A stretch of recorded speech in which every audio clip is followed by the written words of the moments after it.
2022 ඒ කොටසේ 19 වෙනි ප්‍රශ්නේ සාධක සොයන්න කියලා තමයි දීලා තියෙන්නේ. 4x වර්ග ධන 5x ඍණ 6 කියන මේකේ තමයි සාධක හොයන්න දීලා තියෙන්නේ. මේක ඉස්සෙල්ලාම 4x වර්ගයි ගුණ කරනවා ඍණ 6 කියන පදේ. 4x වර්ග ඍණ 6 ගුණ කරාම ධනයි ඍණයි ඍණයි 4 වරක් 6 24යි x වර්ගයෙන් ගුණ කරාම x වර්ගමනේ. ඊට පස්සේ මේ 24යි x වර්ග හැදෙන විදිය හොයනවා. 24යි x ගුණ කිරීම x. එතකොට ඍණ 24යි x වර්ගනේ. ඊළඟට ඍණ 12යි x ගුණ කිරීම 2x. ඍණ 6යි x ගුණ කිරීම 4x. ඍණ 8යි x ගුණ කිරීම 3x. ඔය ඕන විදියකට 24යි ඍණ 24යි x වර්ග හදාගන්න පුළුවන්. අපිට ඊට පස්සේ මේ ධන 5x ගන්න ඕනේ. මේ එක කට්ටලයක් මේ ලියාගත්තු එක කට්ටලයක් ධන හෝ ඍණ විදියට සුළු කරලා ධන ඍණ වෙන වෙනම දාගන්න.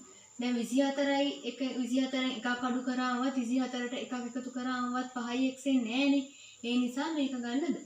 ඊළඟට 12 දෙකක් අඩු කරාමවත් 12ට දෙකක් එකතු කරාමවත් 5x එන්නේ නැහැ. ඒ නිසා මේක ගන්න බෑ. 6න් 4ක් අඩු කරාමත් 2යි 6යි 4 එකතු කරාම 10යි. ඒ නිසා මේක එන්නේ මෙතන 8යි 3යි 11යි. 8න් 3ක් අඩු කරාම හැබැයි 5 එනවා. හැබැයි ධන 5 එන්නේ.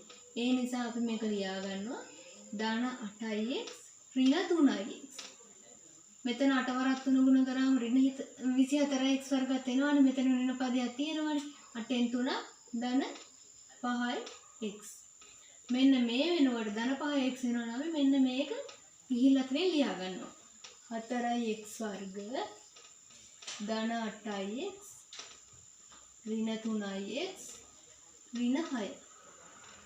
ඊට පස්සේ මෙන්න මේ මුල් පද දෙක තියෙන්නේ. මුල් පද දෙකේ පොදු සාධකේ එළියට ගන්නවා. 4x කියන එක පොදු සාධකේනේ. 4x එළියට ගත්තා. මෙතන x එකක් ඉතුරු වෙනවා. 8x වලින් 4x එළියට ගත්තම ධන දෙකක් ඉතුරු වෙනවා. ඊට පස්සේ මෙතන ඍණ 3x ඍණ 6 කියන එකෙන් පොදු පදයේ විදිහට එළියට ගන්න පුළුවන්. ඍණ 3.